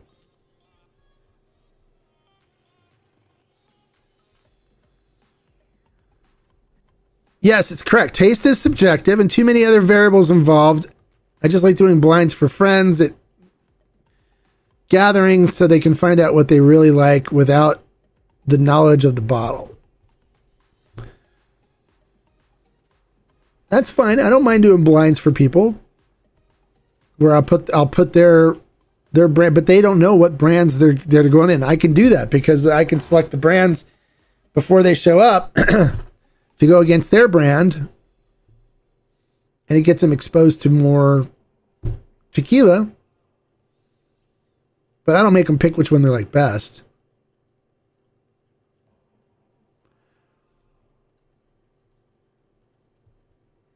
Because I don't believe in that whole what is your favorite? People always ask, what is your favorite reposado? The one I'm drinking at the time. No news on El Luchador Extra Neo yet. Nope. I got a message. I'll message David and find out if he's still working on it or what.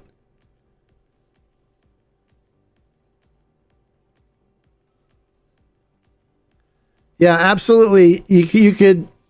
There's some days where you're like, I feel like I love this one, and other days where you're like, It all depends on what you're in the mood for. Absolutely. Yep, and everyone's different. So everyone likes different things, you know? And it's fine. That's what makes this all special.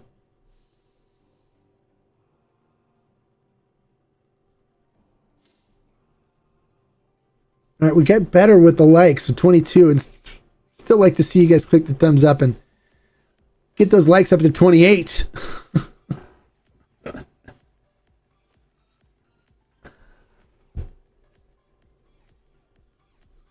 So, don't get caught up on trying to pick which one's better. It drives me crazy when people do it, because it's like, why? Why? Why do you need to do that? You can try them and say, I don't like this one. That's fine. But don't give up on a brand because you don't like one batch. I say visit with it 3 times before you say no anymore. Try another one at a bar. You don't have to buy the bottles, but you can try them at a bar. Try them, but write down the load numbers.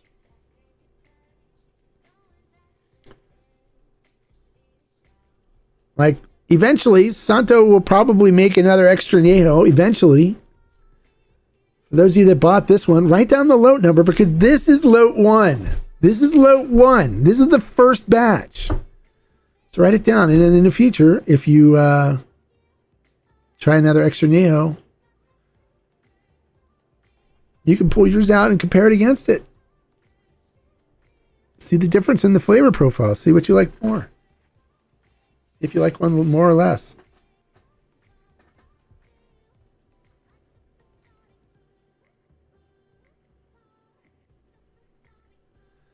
Well, thank you, Dominique. That's very nice of you to say that.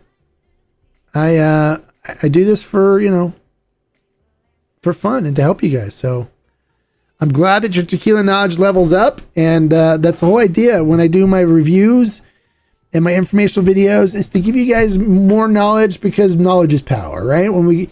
You're not at the mercy of a Total Wine person that doesn't know what they're talking about. When you go into Total Wine to look for something, or go into any liquor store, you don't have to worry about being the victim of somebody just trying to sell you something because they make more money off of it or whatever. Instead, you'll know what to look for and what not to look for by watching my videos. And and those that are members of the collective and stuff get more information. So you want to support what I do? Come join the collective and be part of our community. It's a lot of fun.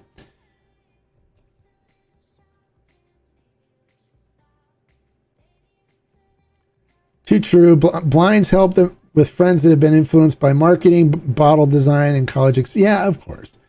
But I get people too that are like, I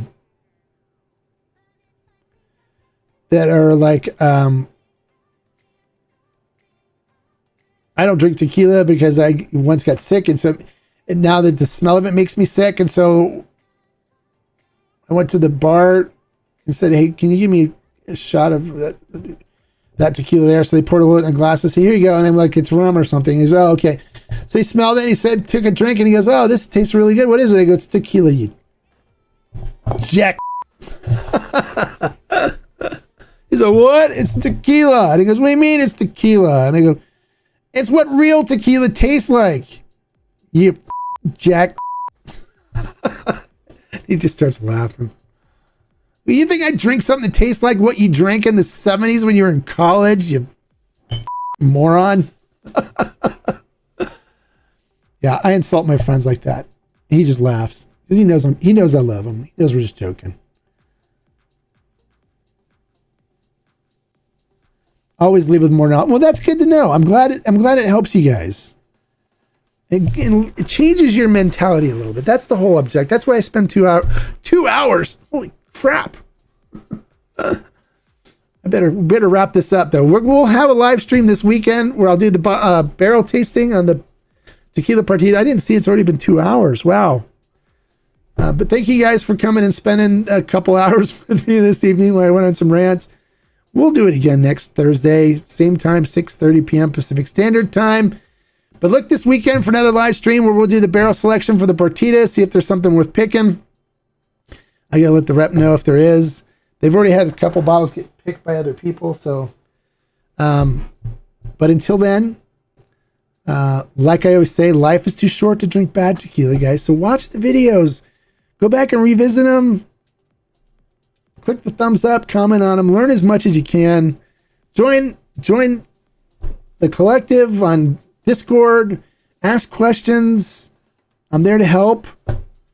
Or become a member on the YouTube channel that supports what I do too. And we're going to be doing like this in the dirt, whatever, or tea time or something like that where I'll tell you some inside scoop stuff that I can't do on the big channel. But thank you for the super chat. I appreciate that, Doc James. Thank you so much for the $5 super chat. Oh, that's awesome. Thanks, dude. And until next time, like I always say, life is too short to drink bad tequila. So watch the videos, listen to what I do, go into the store, make smart choices. You'll be in great shape. Have a good night, guys. Salute. Bye, guys.